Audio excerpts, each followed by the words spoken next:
great things up here because these guys are probably definitely more qualified than I am in this business.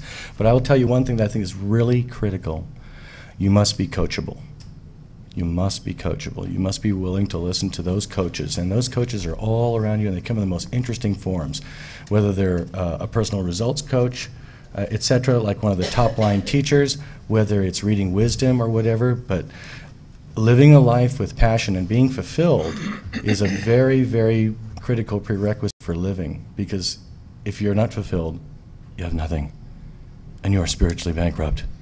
And I will tell you, I don't know how to tell you what it's like when I see somebody in the transition of their life, and they're looking back and they're 82 years old, and they're going, I am not fulfilled. And you can't tell them things like, well, you'll get it next time, in your next life. No, that doesn't get it. No, and I look at that and I think, wow, we have it within our power at every moment to make a huge, profound shift. You know, if you take just a shift in your thinking or change in direction, and you take that out just 5% from your normal way of living in life, and you focus on that, you take that out 3 months, 6 months, 18 months, and you end up in an entirely different destination. I'm always paying attention. Everyone I see, my best teachers are my hospice patients. More than that, they're all sitting in this room here, and I listen carefully, which is an incredible thing for a guy with this amount of ADD, you know, and ADHD. And everything. I mean, I got here, I already thought I was in trouble. Do you know, when I pulled up here, everybody was yelling and screaming at me, and they had signs and everything. I said, is it something I said? You know, already. The physical body takes a tremendous pounding while we're here. We think an average of somewhere between 2,500 and 6,000 thought forms a day. And we tell ourselves each and every day what we really are and what we're not, and we begin to tell ourselves all kinds of stories. There's a film out called The Secret. Shima was one of the first principal people of bringing this film to California, Northern California and everything. I recently saw this film. It was a very profound film as far as everything that we are thinking about has a definite, it creates an imprint in our field, creates an imprint of how we exude or vibrate out to others, and then in turn generally gives our impression to other people. I look at people each day and every day and try to figure out, where do I stand in this? What would I want to see if I only had one day left? What would I want to be feeling and thinking and saying to myself? Would I want it to be a life fulfilled? Would I be living with a lot of regrets? So I train daily. I believe in personal coaching and training continually. As karmic bound souls, we come here not just to serve others, but we're here as karmic bound souls. We're looking at narcissism, codependence, drug addiction, so all the other aspects that come in here. Sexual deviancy. Sexual deviancy. Thank you so much for reminding me. That's very important, as he raises his eyebrows and everything. Yes, very important and everything. More than that, we're looking at also mental, we're looking at relationship mastery, emotional mastery, physical mastery. Each day, one of my things that I like to focus on is, at the end of the day, I ask myself a couple of maintenance programs that I needed to really do to leave myself fulfilled. One, you put this down if you like, I do 1 to 2 random acts of kindness a day, and I make sure that I do that. And if I don't do that, I do that the next day. I make sure that I do that. It's very important, because so many people, I find that at the end care of life, they're sitting there and they're going, wow, what did I give? What did I do? And age is nature's way of showing us who we really are. And as our mobilities begin to decline a little bit, we're left with more time to examine the bill before we leave. Because after all, isn't that what we always do in a restaurant? You do it at a grocery store, don't you check your bill before you leave to see what items you've been involved in or purchased? Another thing I also look at, I said, and this is certainly at the beginning of every year, which is important, if not weekly. How many of us do resolutions at the beginning of the year? And you do a resolution, you make a commitment to yourself, and you say, I'm going to do that. I should do that. I should do that. You know what? People should until they should all over themselves. And where do they get? They get nothing, nowhere, until they make a personal commitment to take action on that. That's very, very critical.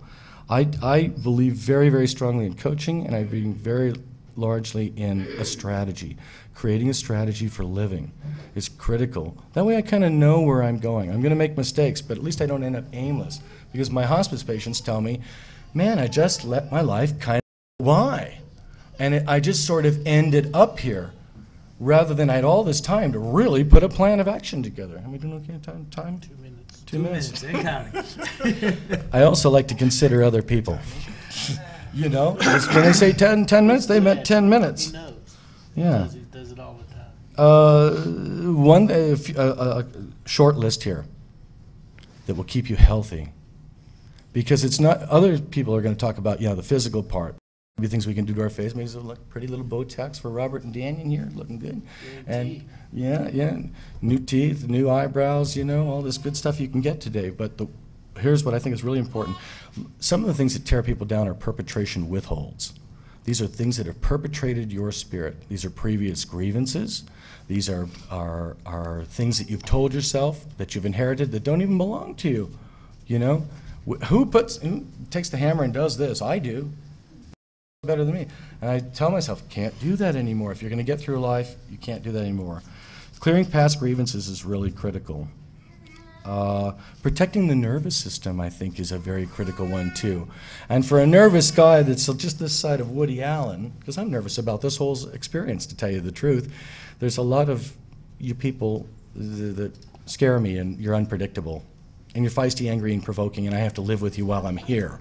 So if I'm going to live with you while I'm here, I'm going to make sure that I do my end of the homework. I think it's very critical.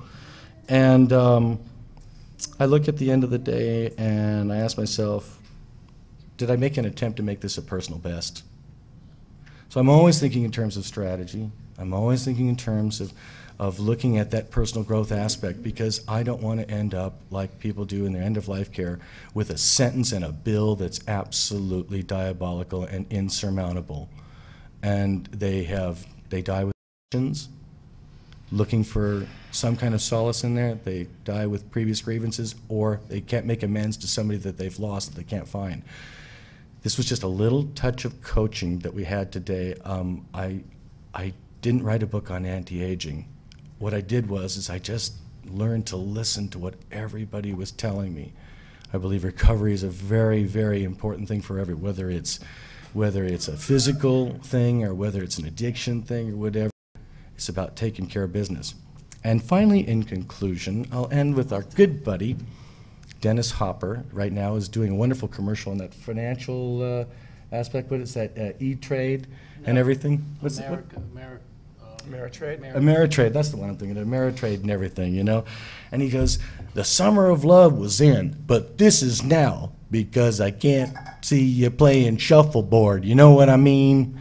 And that's what I mean. I can't see you playing shuffleboard. I see each person here able, if they just take a little more time, to not only live an ordinary life, but live an extraordinary life and live a life with passion, because you deserve it. You guys aren't here by accident.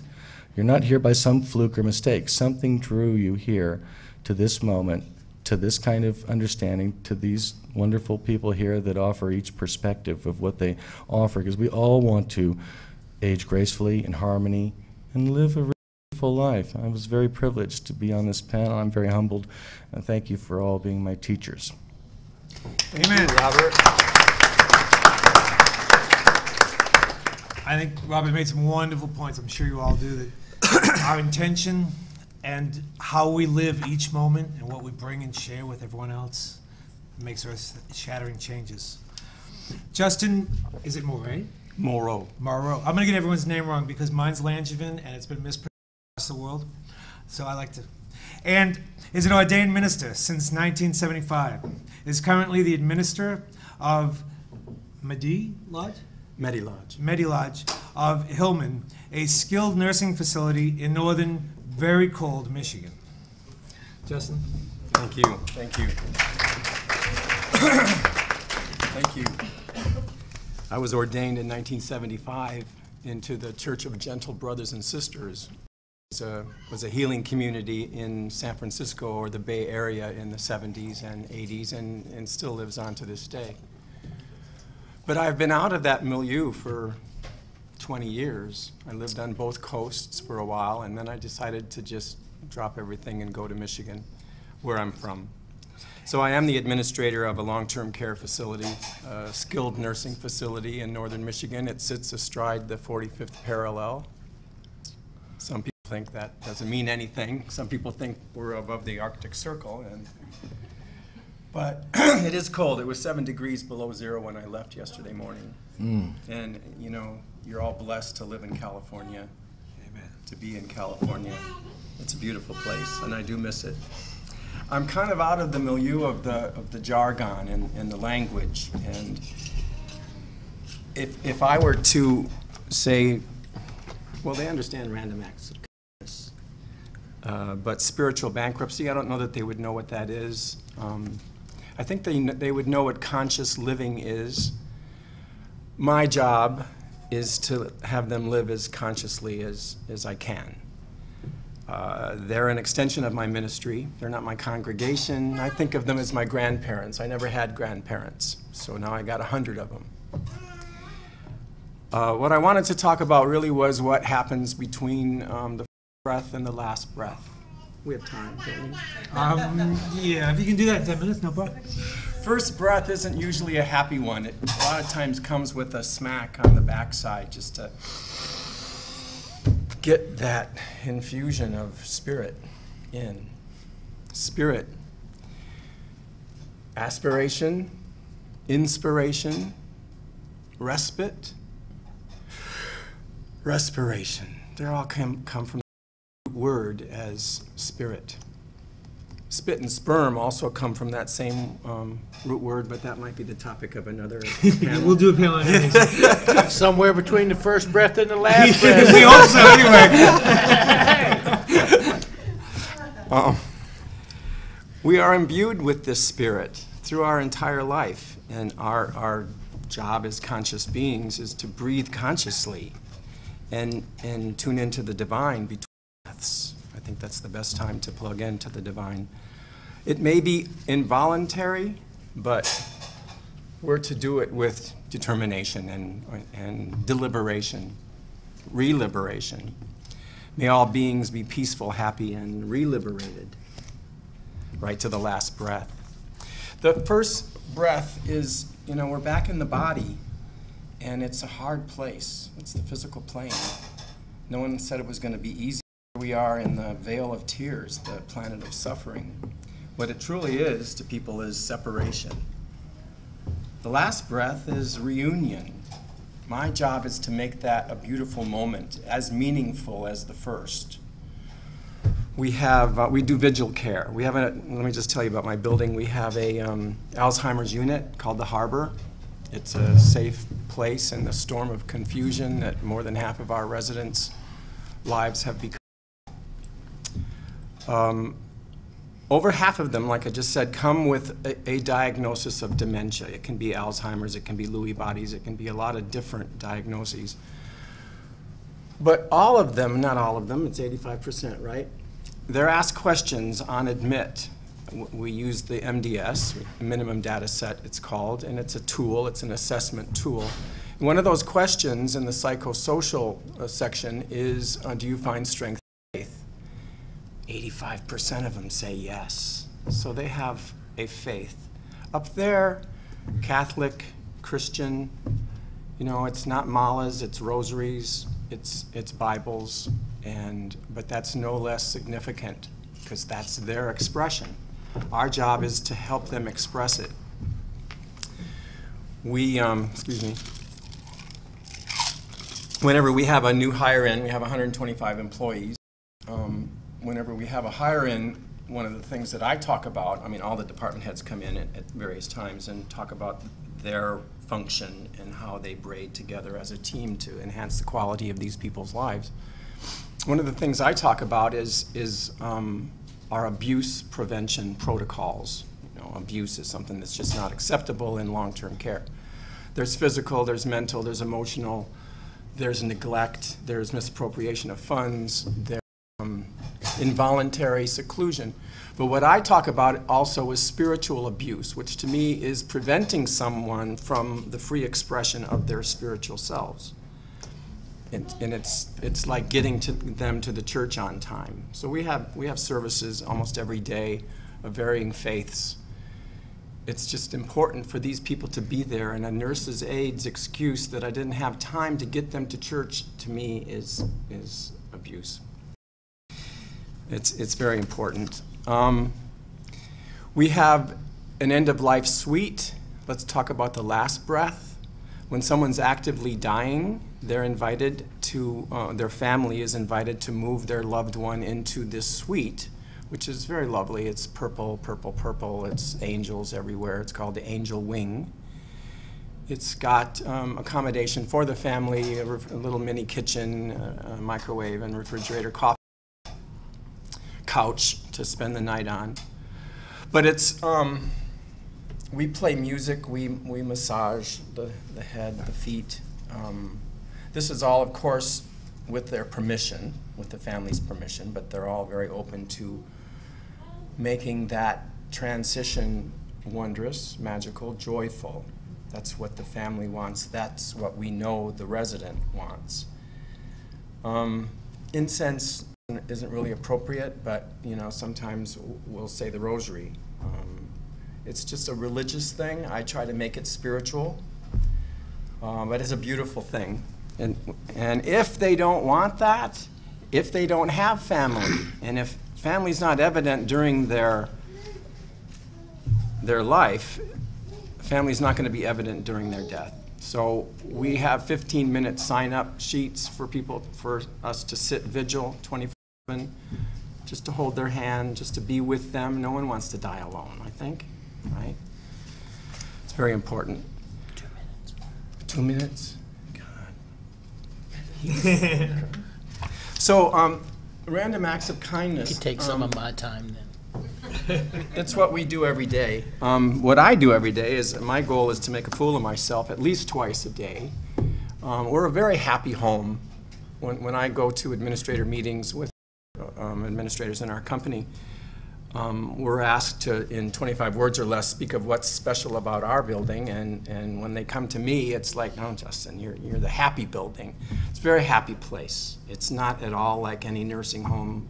Well, I don't know what nursing homes in California are like. I imagine they're conscious. They run the gamut. I'm sure they're conscious. Terrifying.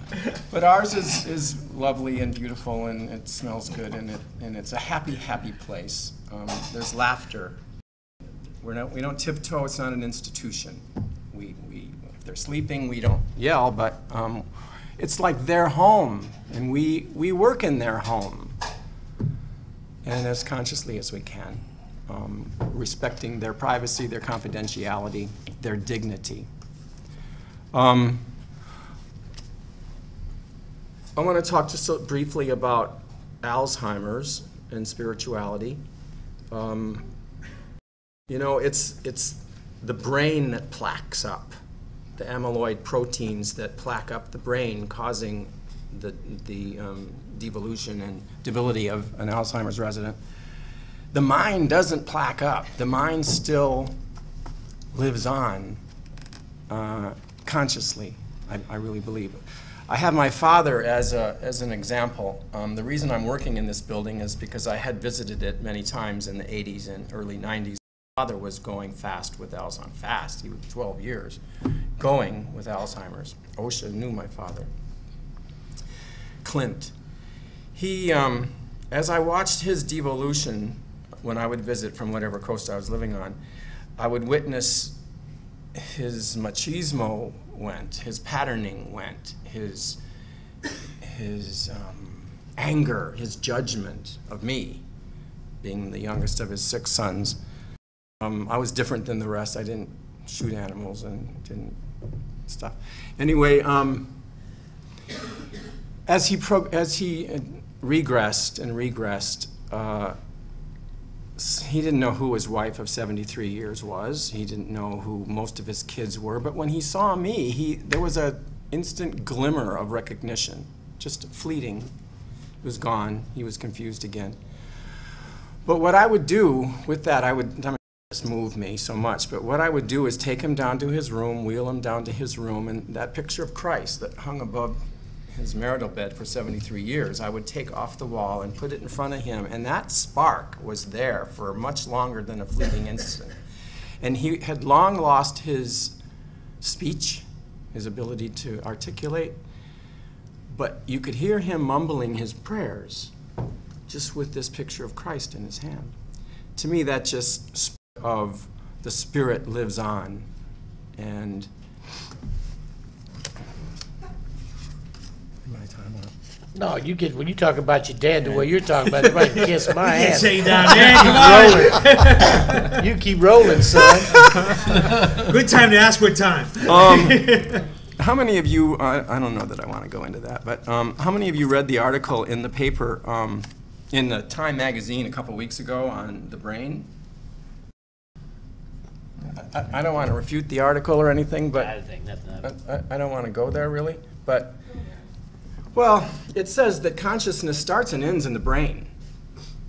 You can refute that. Let that be I can a question. refute that. In this audience, I especially. have it all refuted right here. Let that be a question that someone asked. Right. Okay, Yeah. okay. Right. So Finish about your dad and why you think it was that picture and the fact that it was over his marital bed for all those years. Where do you think the connection between the love of the wife and the divinity as a perspective, and that he would identify that? Where do you think that source is in the mind and the heart if the brain's not working?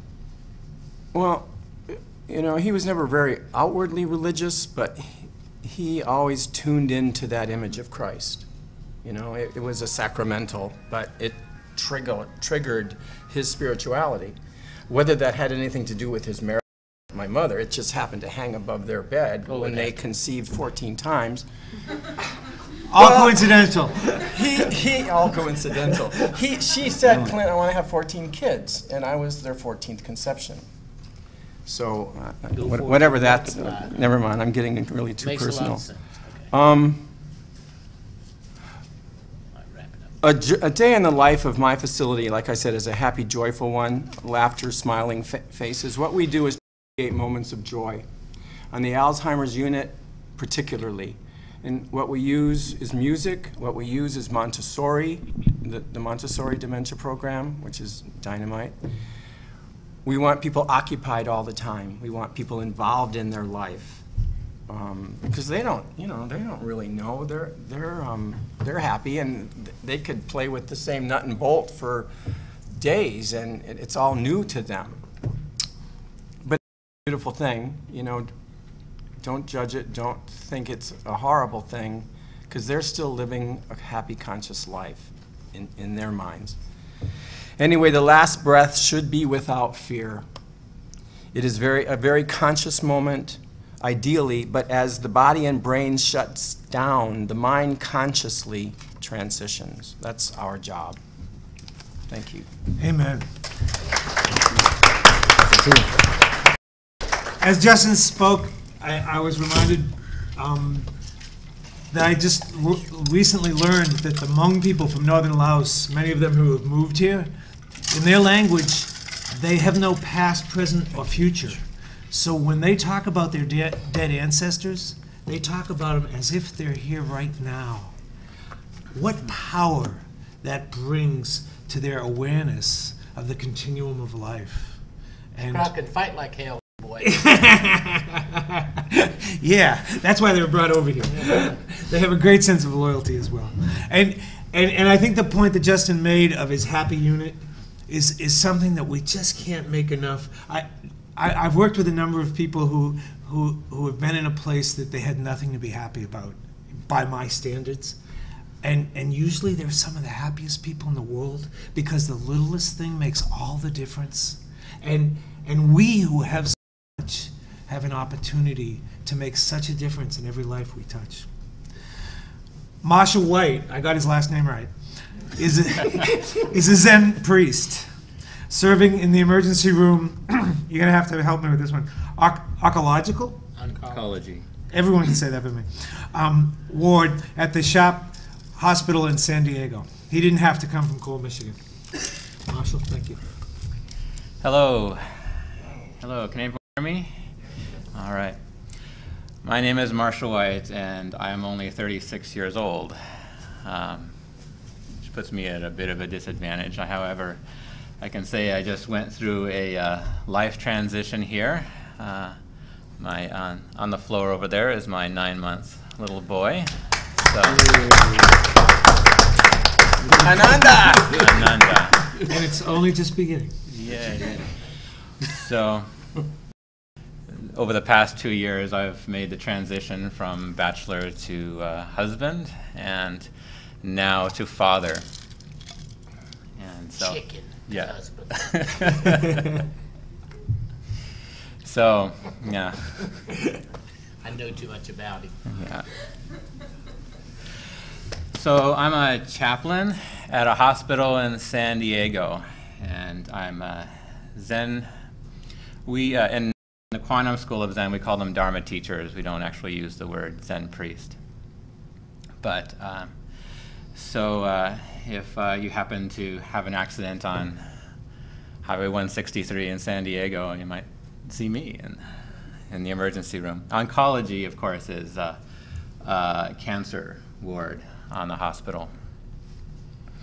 So I want to talk a little bit about what it's like being a chaplain, and particularly a Buddhist chaplain. A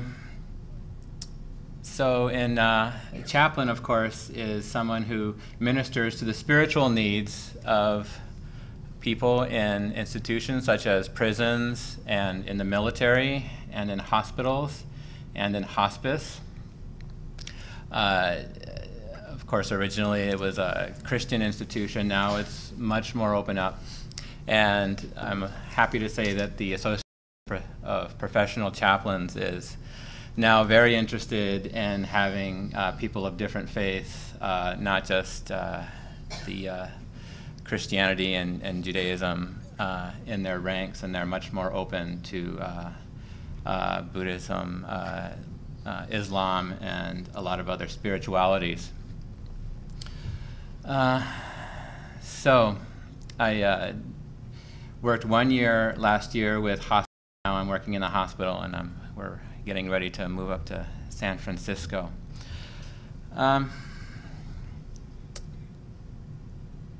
When I walk to a person's room or walk into the emergency room, I am a fan of very basic meditation instruction.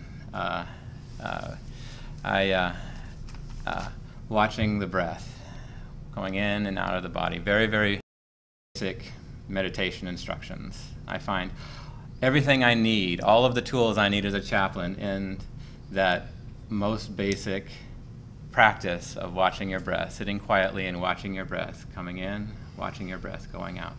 Particularly if you try it for more than, say, 5 seconds, you realize suddenly your mind is overcome with all of these thoughts. Thinking about your breath, thinking about Connecticut, thinking about this, or when is it time to get up? The instruction is simply let go of that. Let go of that thinking and go back to your breath. And then pretty soon, you'll be watching your breath in and out. How interesting this breath is. Gosh, breathing is so interesting. And then you're thinking again. Let go of those thoughts. Just let them go and go back to the breath, in and out. So, one of the things you learn in that process is to be non-judgmental with your own thoughts. They're just thoughts. They arise, you look at them, and they go away. And then you get back to your breath. When I'm with someone, when you walk into a room, when you're in the emergency room, what is this? What is this right in front of me? What is arising? Let go of those thoughts. Let go of good, bad. Really let go of that most insidious preoccupation anywhere you go in the hospital, prison, is what am I here to do? I'm here to do something, to accomplish something. I'm here to make you happy. I'm here to comfort you. So if you're in an accident, you go to the emergency room, the doctor has a whole agenda of what he wants to do. They're going to take x-rays, they're going to take blood, they're going to this. The social worker comes in, what problems do you have, how are you going to pay for this? And sometimes I'm the only person who comes into the room with no agenda whatsoever, just to be there. And if they want to talk about God and they want to pray, yes. If they want to talk about how terrible this has been and okay. If they want to talk about their family, okay, I'll go there. And this practice of watching your breath in and out and just to follow it to appreciate it and to hold it and stay there, stay with it. And then when you're with someone, letting go of any idea of what you want to accomplish, even helping them, even anything like that, and just staying with where they're going. And what often arises, of course, is our stories.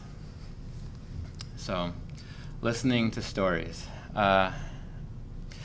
In Buddhism, particularly Tibetan Buddhism, we talk about having your practice. You have three practices. You have the outer practice, you have your inner practice, and you have your secret practice. Outer practice is conduct, what you actually do. Inner practice is what you're thinking about as you're doing what you're doing in your life. And your secret practice is what's deep in your heart. So in Tibetan Buddhism, they say in your outer practice, be just conduct, follow the rules, polite decorum, such and such. In your heart, in your inner practice is loving kindness meditation. And that secret practice, what is that? So, What's your secret practice? What is my secret practice? It's a secret. Told you. It's Just the among deepest friends. secret. Secret practice is, well, it's this, I think it's the view that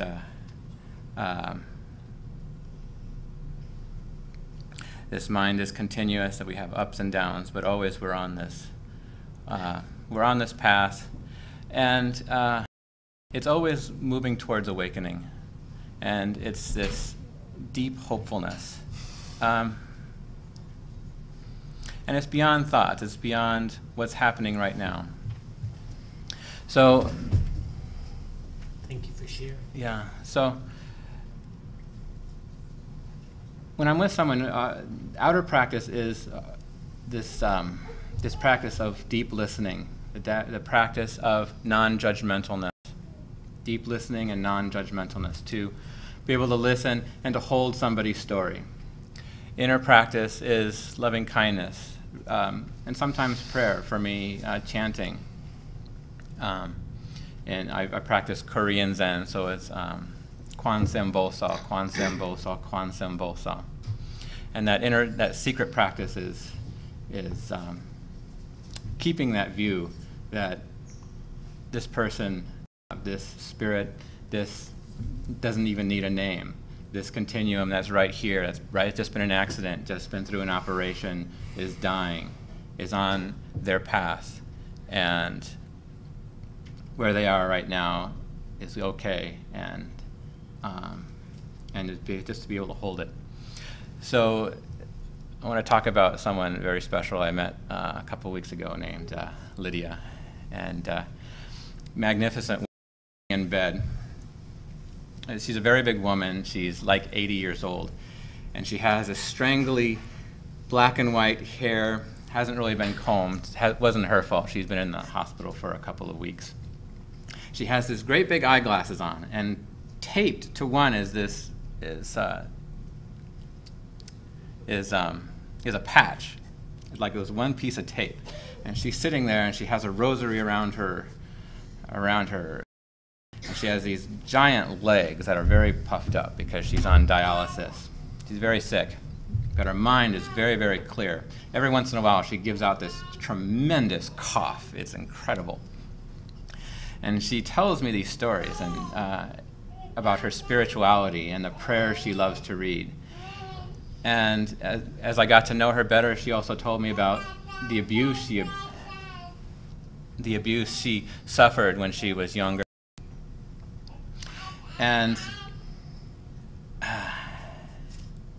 to just sit there and to see the magnificence of this woman sitting in front of me and her whole story from first breath to last breath. And because of her abuse, she decided she was never going to get married because she didn't want to perpetuate that abuse in her life. And instead she adopted a woman, well, she said but she became very good friends with a woman who had been classified mentally retarded, and they were like soulmates. And just the great courage in this woman with what her life was, and she made that courageous decision: I'm not going to perpetuate this suffering in my life. I'm going to make these choices to make a change in the world, a change in my life and a change in the world. And how happy she was, sitting in this hospital room, dying, really. And I asked her, what's your secret? And she said, she read in the book somewhere, a Jesuit priest had said, just watch what you're thinking. Just watch. And always fill it with good things. And she had this meditation that she did. So,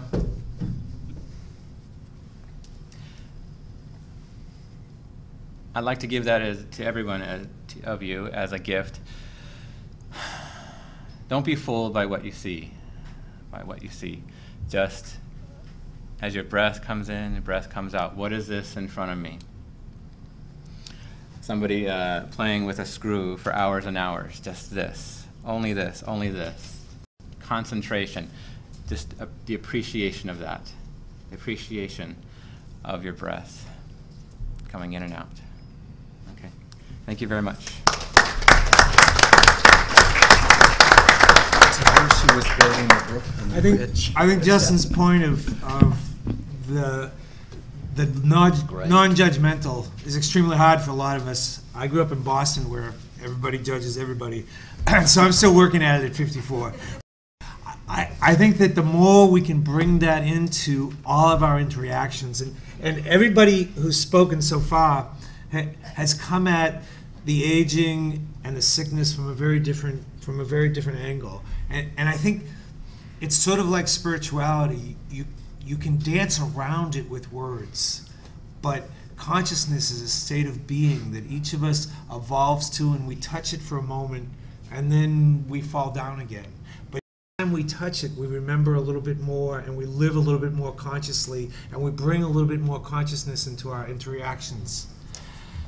That's a great setup for this man at the end, because if there's one thing that makes a difference in life, and I am very judgmental about it, it's how much enthusiasm and passion you bring to everything you do. And I've only met a few people in life that have as much as Dannion Brinkley. And to read his books, you know that not only I can come back to haunt a lot of us, but that he has often forgotten he even lives on this planet and walks in other dimensions at the same time that he's sitting amongst us. But beyond that, he's felt responsible for bringing that passion and that understanding of the greater expansion of reality than the material world to make a difference in people who are dying. I have to say, I know it's Dannion, it's pretty damn admirable.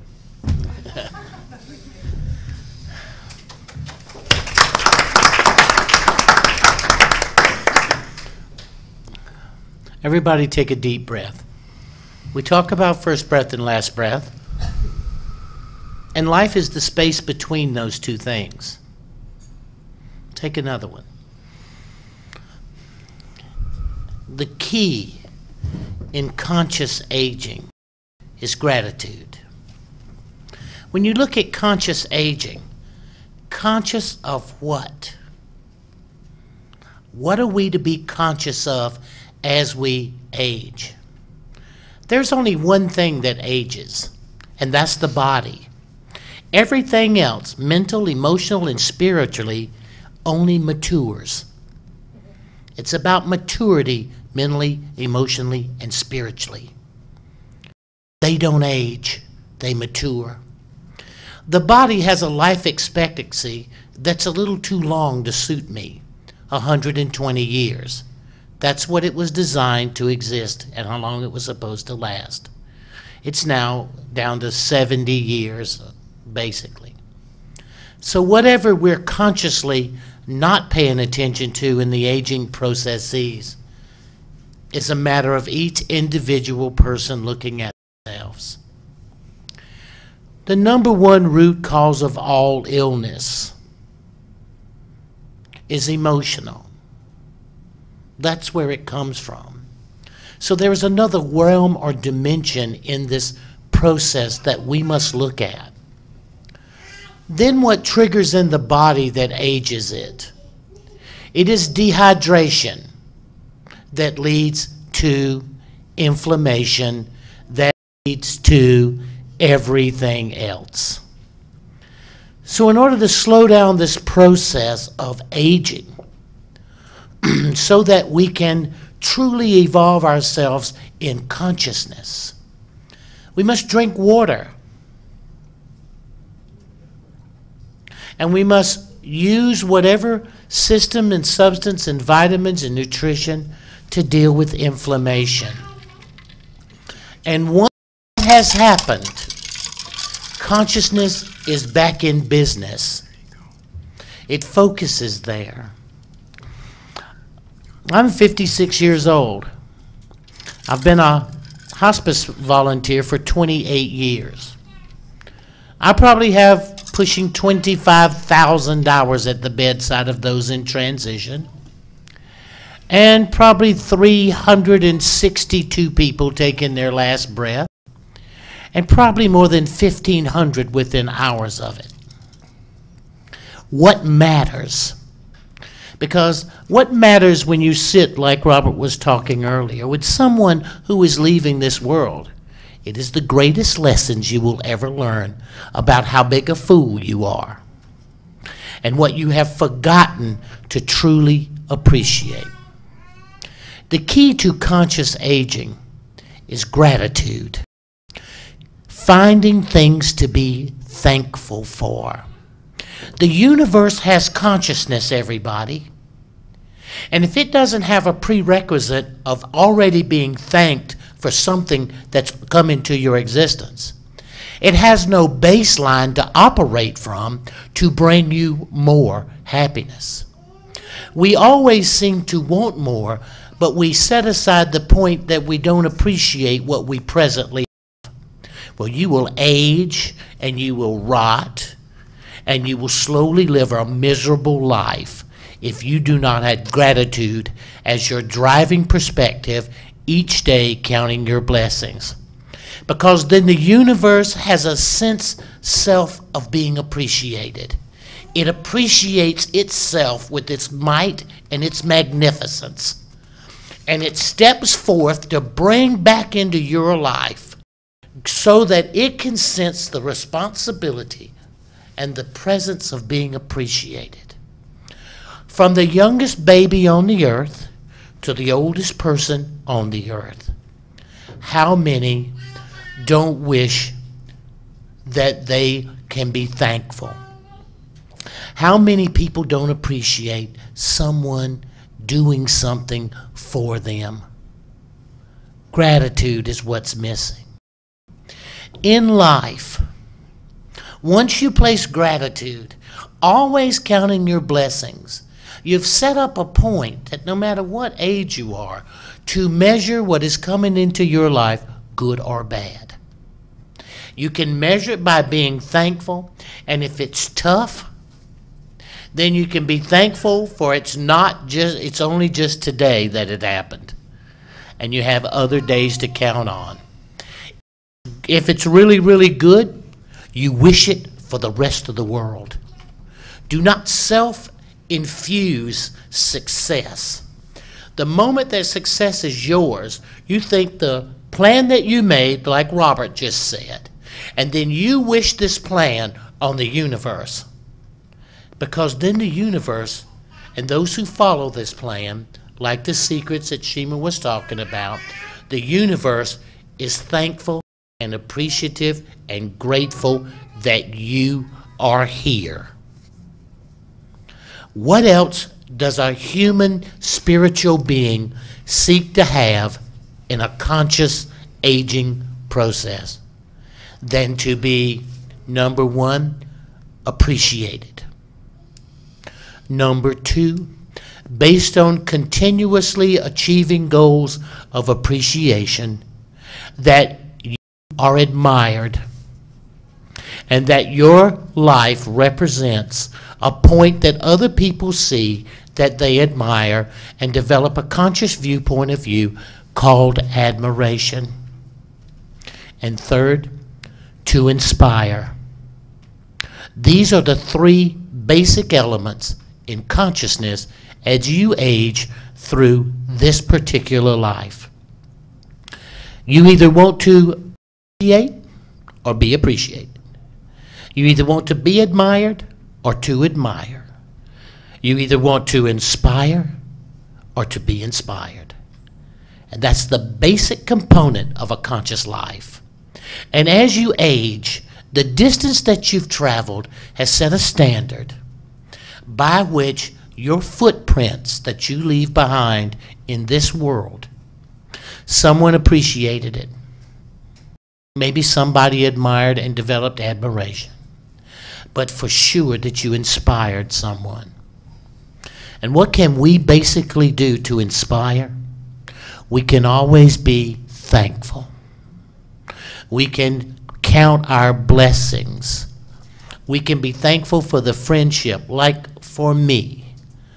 I am thankful for Robert Quicksilver. Me too. I am thankful for Robert because he stepped up to the plate in the course of all the outside ins and outs of the world, and he took a stand, and we're here this evening standing with him. And he designed a program that was about conscious aging. It was about we who are seeking inspiration to better improve and better enhance the quality of our lives. And we were not going to let things stop us from getting here to find other people like us to admire or to inspire us and to be thankful to. I'm thankful for Stephen Halpern, who's in the back.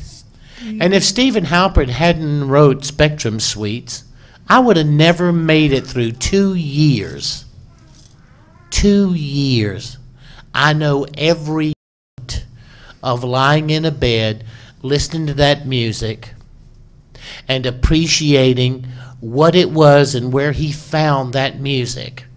You can play any part of that CD or whatever they call them now. I can tell you how long it is into being played. I don't care where it is. I can listen to 2 or 3 notes and I can tell you. The music of our lives, everybody, and the songs that we write living every day is conscious aging. We only mature as spiritual beings. One thing that I've learned in 56 years and 30 years of hospice is I've learned to be thankful for a lot of situations. No matter what I've been through, I've seen situations in end of life where I am so thankful. It's not me. I have learned to appreciate listening to people's stories of what they've been through, like each of us on this panel have brought forth. I have been inspired by people who worked on docks and who fought in combat and who came home and built America. And now they're at the end of that step, and they always ask, will anybody care what I went through? And will I be remembered? My answer to him is this: I'm here, you fool. I'm here. Remember, everybody, our job is to manifest on this earth consciousness of love and of hope and of inspiration and of admiration. Because then, when you leave this world in the physical form, your mental, your emotional, and your spiritual gratitude remains to be appreciated, admired, and yet to create inspiration and to inspire those who come after. I think that conscious aging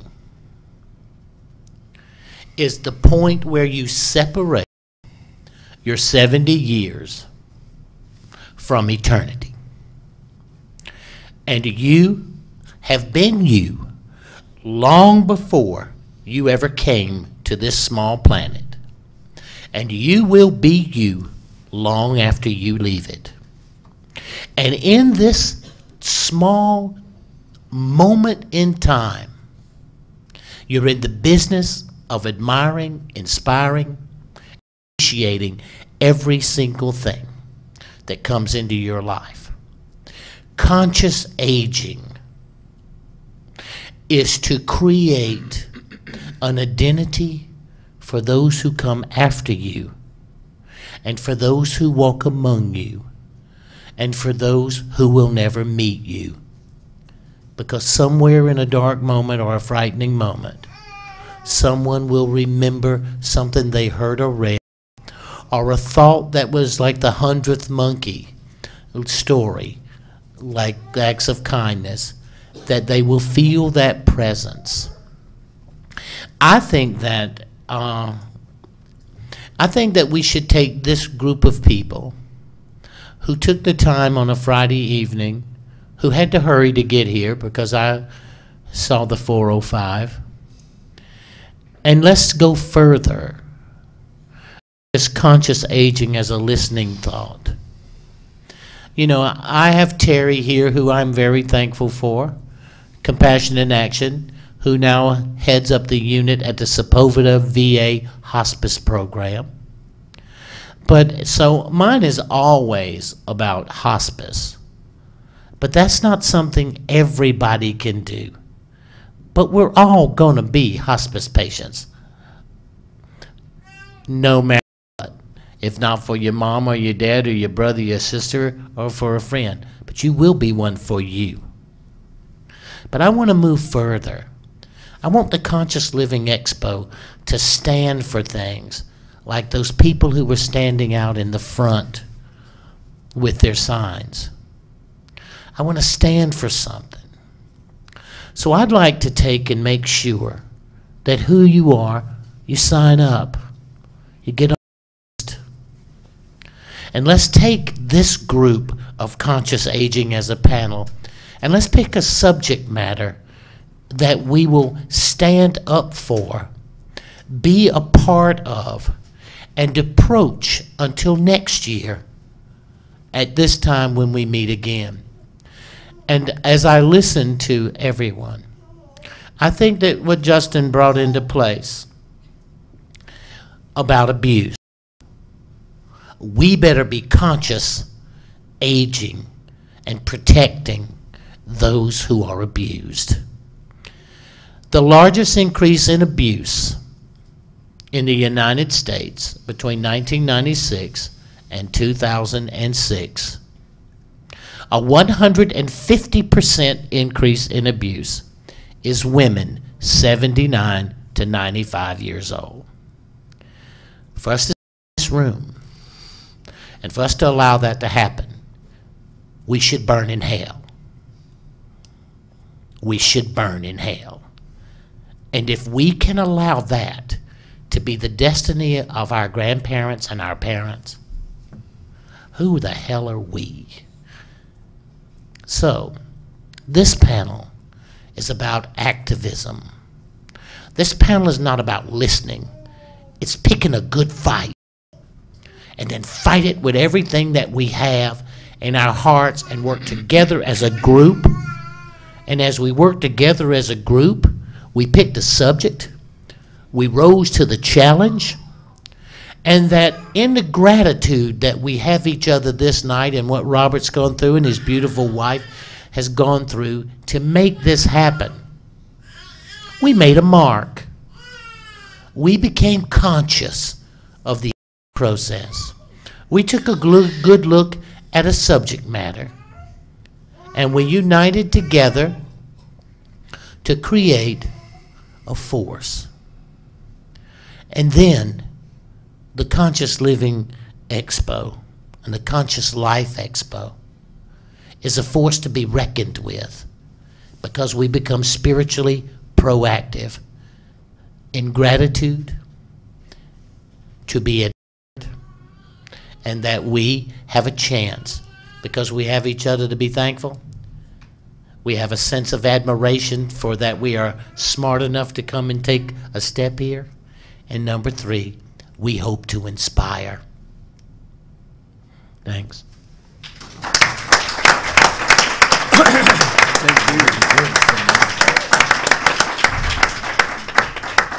Yeah, that was And okay. dead on the time. What? Too bad. It's always hard to talk after Dannion, but as he spoke, I remembered a sharing I had with my 2 children. My children are adopted from Peru, and I'm very blessed to have them. They're 17 and 18, and I have to remind myself to be thankful on a daily basis at that age. When they were younger, we moved to the country, and we got dogs and horses for all of us. And, about 3 years ago, my daughter was visiting relatives in New England, and her dog took very sick, and so sick that the vet came out to look at it. And the vet said, well, you're going to have to put her down. And I called my daughter, and I said, the vet came, and she said, we're going to have to put your dog down. And I've sort of taught my daughter that you can do anything you set your mind to. And she said, Poppy, don't let Alice die. You and Henry are there. That's my son's name. You can stop it. I love Alice. Don't let her die when I'm not there. Keep her alive. So my son and I sat and prayed and generated energy into her. And I got every herb and vitamin I had in the house, and I gave it to her in her food. And we started moving her around a little bit more because she wasn't walking. And by the time my daughter got back, a week and a half later, we had her walking down to the neighbor's house and back. And with my daughter's help, we got her walking a mile and back. Alice lived, in spite of what the vet said, a good, happy 2 years. And then when my wife went back to visit relatives in New England, and the kids were at school and I was at work, Alice walked out in the backyard, put her neck in the fence, and twisted it. She was ready to go. And when we came home, myself and the kids, my son found her. And my son's 18 and not very emotional at that point, trying to be real macho. And he came in the house crying. And he said, we kept her alive as long as we could, and it was really good. Now we have to celebrate her dying. And we all walked out and stood around her, and we told stories about the 16 years out of our life. And then we walked out. It's great living on a farm. We walked out, the 3 of us dug a hole together, and we kept telling the stories. And we covered her over with dirt. And you know, Alice never left the farm. She's still there running around. And we all had the most wonderful last 2 years of celebration of her life and appreciation of her passing that you could ever ask for as a family member. Dannion reminded me as he spoke, and I think we have the ability to bring that into all of our relationships, that consciousness of giving more than we think we're capable of doing because the universe asks that of us, because our own inner love and appreciation of existence asks that of us. Thanks, Dannion. Now we'll open it up for questions, because a panel is really just all of you sitting on stage. So you all have things that are as important than anything we've said to add to it and to sign up for Dannion's army of conscious aging. And Terry's right there, so she'll take your name. Stand up, Terry. Brave. There's just Terry. I'm just so adamant about moving things forward, everybody. And please take a deep breath and ask questions. Because this, like Michael said, if we don't become interactive and proactive, then what is the true value of having these kind of conversations? It has no value. It's just listening, being a little inspired. But it doesn't rise up to us being admired. And the other thing I would like to say about Robert, too. Robert wrote a great book called The Divine Architect. And in The Divine Architect, your life was planned by you and by an intelligent consciousness. I know this. And when I was listening to Robert, being thankful for the opportunity must be your baseline. I personally believe, and if you'll hear me say the same stuff if you come to the next panel, but I personally believe that you choose to come here and that you're chosen to come here. And as you consciously age, the fact that you were chosen to come here, it would mean that the divine architect believes there is absolutely no one better than you at a particular point, place, and time in the evolution of spirituality onto this rock. That it passes from divinity through you into this earth. And the fact that the divine architect believes there is no one more precise and more perfect to do that means you have to take a deep breath and realize the odds of there being anyone else on this earth exactly like you is 1 in 16 billion. And the fact there's only 6,330 or 40, 50 million suckers here, guess what? You're the one. When you put that as your baseline, and that's who you are, then you chose to come. And that's where all the confusion comes. Because you think as an arrogant, pompous, mighty, powerful spiritual being, there's absolutely nothing you can get into that you can't figure out how to get out of. So with that in thought, let's figure out how we're going to get abuse out of the system we call health care. But please ask questions. I'm sorry I went on, but questions. Yes. Thank you. First of all, thank you, all of you. I mean, your insights were good, and the perceptions and the perspectives were just outstanding. Thank you. And I'm sorry, I got a little teary-eyed there because when he was talking about his dog, we just did the same thing with my mom, and I think it was an eye-opening experience. You didn't snap have her neck, everyone did you? standing around. No, she didn't put her head in a thing. No, my mom was one of these passionate, wonderful people, and so we all stood around her grave and told stories about her at that time. And I'm thinking, oh my God, I'm not going to be able to hold this together in a minute. Anyway, I've had 5 people die in the last 2 years. That's not anything that, I just want to preface it with that. 5 My people dad is passed black. in the Pardon last. me? A transcended. Thank you. Yes, transition is what I want to say. Various religions, they don't believe everything, but my dad is the final one. He's 90, and he doesn't actively practice. I have a question for any of you or all of you.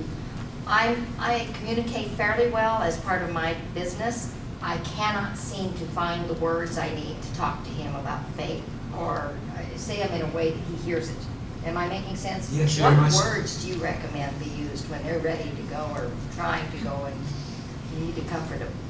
Does that make sense? Who would like to say? Yeah, I'm just looking for actually what phrases, words. Is he alert and oriented? Is he alert and oriented? Yeah, decreasingly so.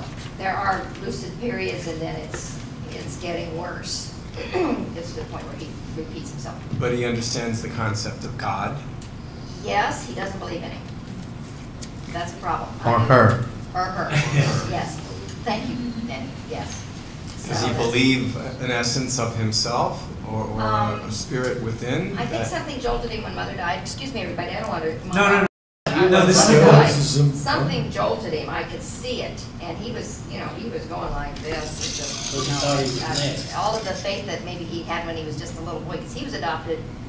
4 people in our family are adopted. I am too. So you were talking about that. So I mean, there's a whole, environment versus gene situation there. But to answer your question, maybe he's finding something now, but I'm not able to get into it, and I'm not sure that I can to see. I would just ask him to tune in the essence of himself. Just what makes him special, what makes him unique, what makes him the special dad that he's been for 90 years. I'd like to tell a ghost story now, if I can. Let me give you this. Please. Let me give you this. Ask him what his favorite song is. Okay. What you want to do is take him back to a period when he was joyous and happy. Dad, what was your favorite song and why? Then he enters a realm of where his consciousness goes from where he is right now into a presence.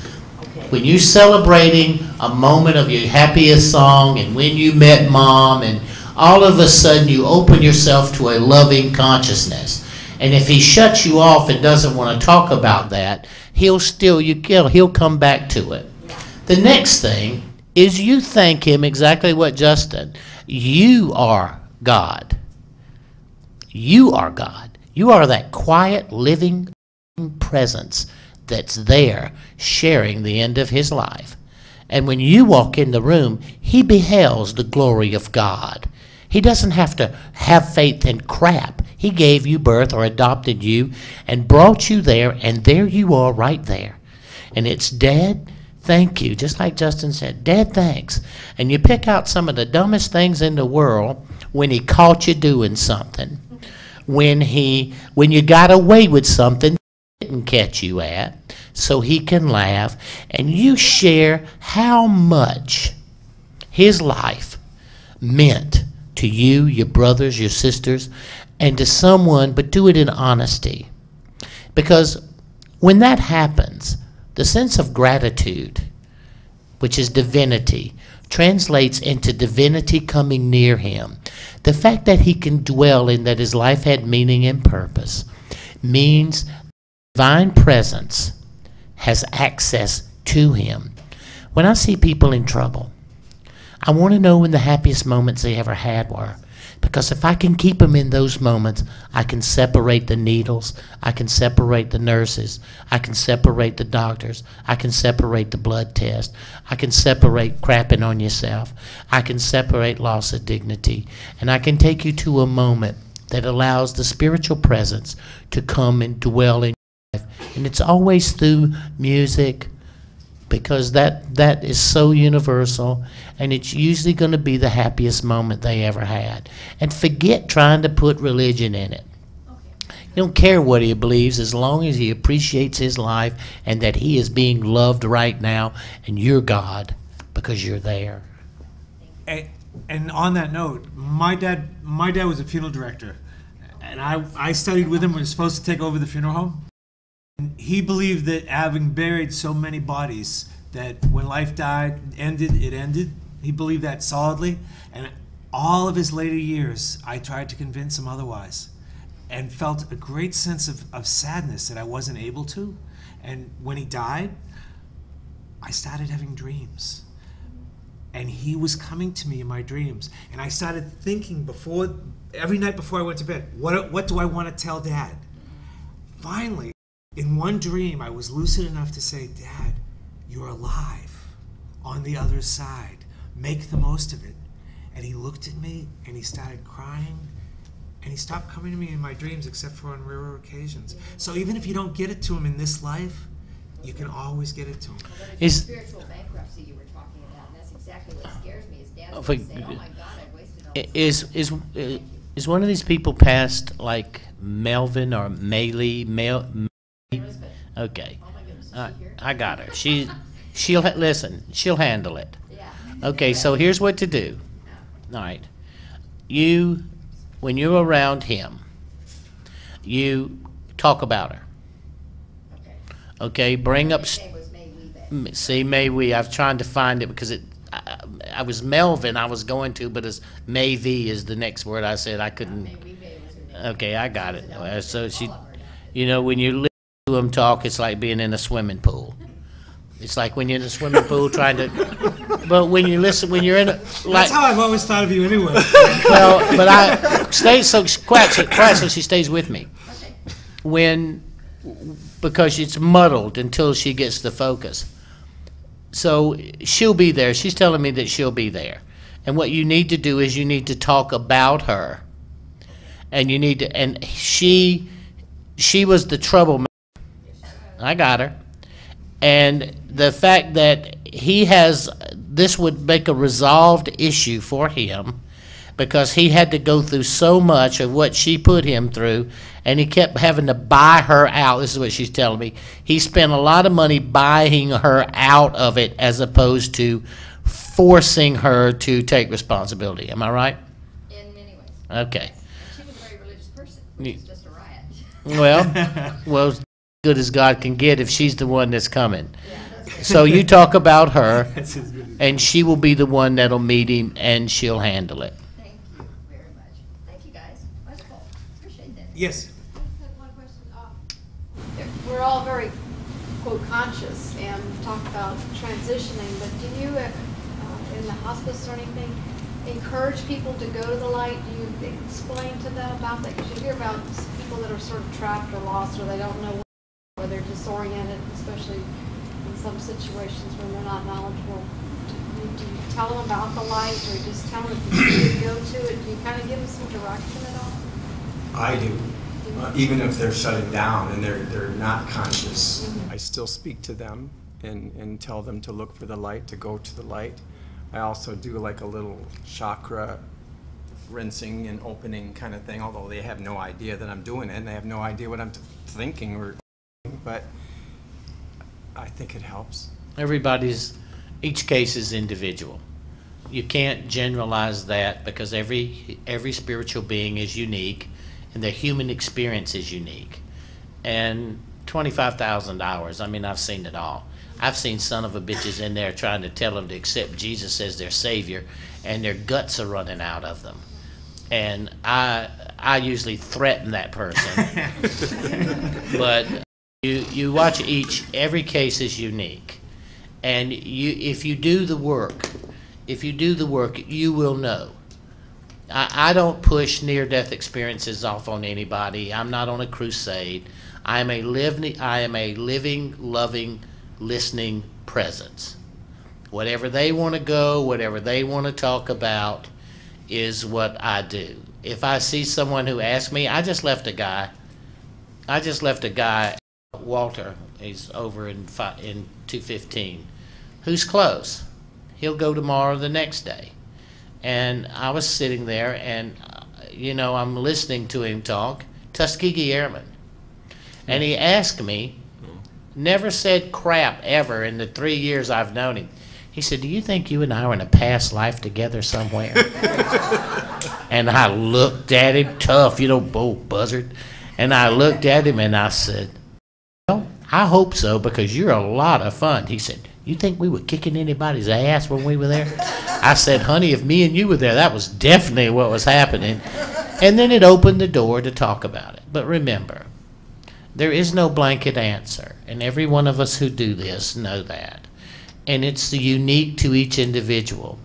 But your job in conscious aging is to be a listener. In listening, a living, loving, listening presence. Isn't that what we all seek from God? Then be that, so that in that quiet moment of listening, divinity can pass from that world through you into this world to that person. Gratitude, inspiration, and admiration, point blank. I just want to comment real quickly, if I can, just a question, Gina. It is a very individual call with the experience I've had in the hospices and everything. That's what I just said, Robert. And I thought I heard that somewhere. Damn echo in Did my here. brother tell you that? I thought I heard that somewhere, but I've seen this one, absolutely incredible experience, where you see this guy going, go to the light, go to the light. And this guy's in the bed going, will you get out of the way? I'm trying to watch this program. You go to the light. I want to just end by echoing what Dannion said, though. The one daily thing that is really important, it's not only at the end of life care, certainly it's every day, and that is that people just want to feel significant, validated, and approved of. And they just want to hear a kind word. They want to feel significant, because there is so much. We talked about a little bit about trauma was mentioned here, or abuse was mentioned here. And there is so much abuse out there. We've all been unvalidated, told you're not worthy, you're no good. Like Dannion says, comes from everybody goes to hell, and all these things, and but the truth is that people really want to just feel significant, validated, and approved of, and we can do that each and every day. And it's a really wonderful thing. Amen. Being conscious. Yes. If you get enough people hanging out long enough, you eventually have a society, and societies adopt concepts about all these different things. And we have a load of concepts about aging and dying in our Western society. And, you know, the figures that Damien quoted about... Dannion. Oh, excuse me, Dannion. Damon's my brother. He makes those Omen movies. He gets paid better, too. Well, I'm not sure about that. But the figures you were quoting about elderly abuse... Among women. Well, that's just one indicator of a crisis that we have in our society about our concepts of aging. And with a government that has been stealing from Social Security for 25 years to pay for war, on top of a huge amount of population that's heading into later years, the picture does not look good. So I want to know what all of you guys have in terms of ideas of how we can become activists and start to shift the concepts in our society so that we're not selling ourselves out.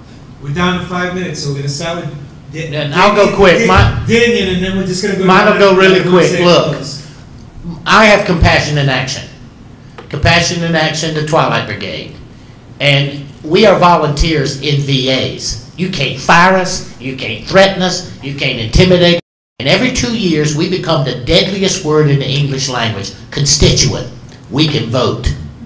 If we are here, right here in this room, you sign up on this list or come to my training. But what I want is each individual in this room, I will compose a letter to the congressmen and senators of right here in California. And if you give me a way to get it to you, I will get it to you. You can add and change it around to suit you. And we will mail 50 letters to congressmen and senators asking them what the hell they're doing about it. Because it's an election year of a president. We have more power in the next year and a half than we've ever had because there's no incumbent. This is the time. There's no one running. Everybody's got to stand on their own, Democrat and Republican, and we are the voice of the people and our conscious agent. If we don't protect them, we're next. Right on. So sign up with Terry. That was very good for brief, Terry. What can I say? You know, it's my program next, so I can let you run a little longer. Come heckle.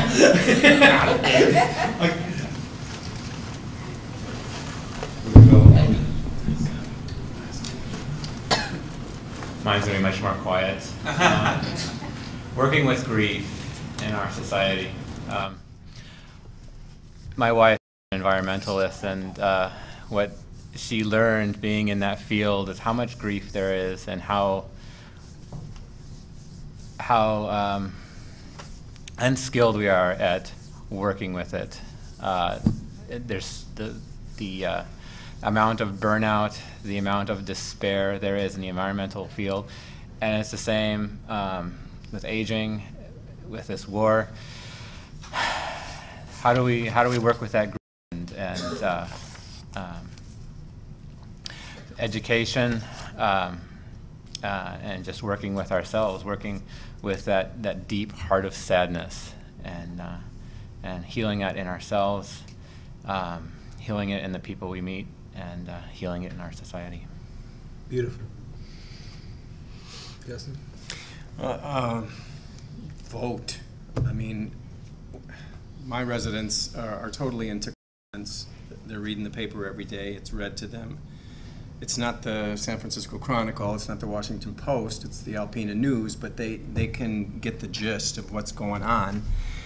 And they were incensed, and I was delighted that every one of them that didn't have an incompetency diagnosis, every one of them that could voted. And if they didn't want to do an absentee ballot, there was about 20 of them that insisted on being taken to the polls. And they voted their conscience, and so they're hearing what you're saying, and you're hearing what they're saying, and thank you for that, for bringing that out. Thank you, Justin. Robert? Just final comment would be that the word inspiration was used here today, and I really want to underscore that by inspiring others. You know, deeply in my heart, I believe that in this room there are the way showers. You're the transition team, and you're the ones that make the difference.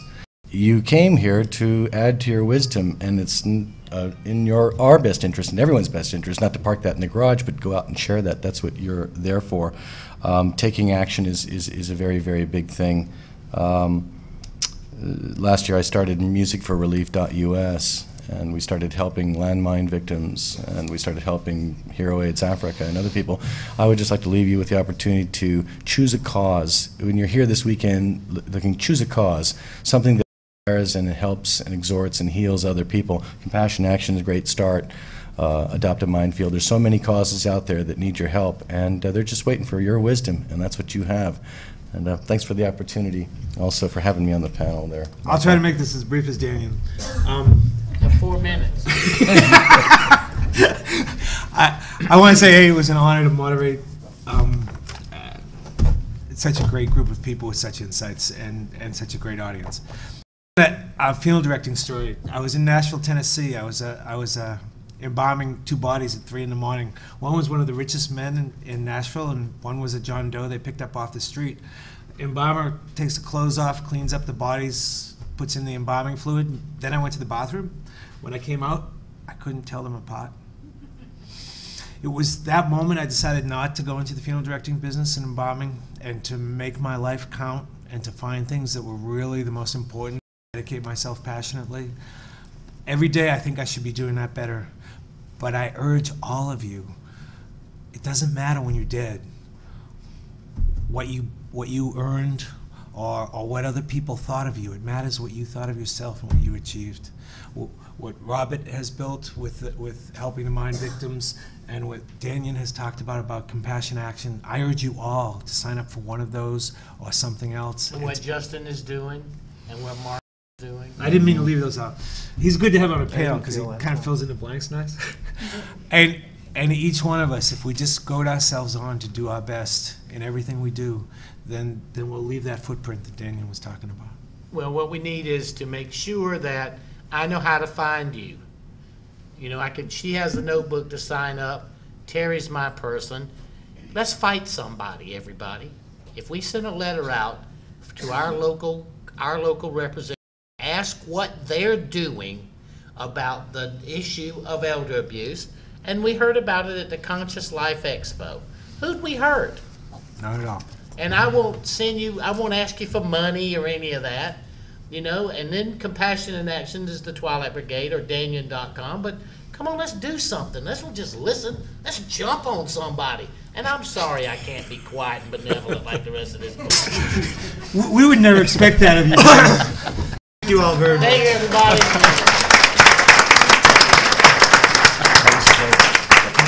Don't leave without seeing Terry now, and you make sure so somebody else can sign. Please, everybody. It was, and you could feel the hot air.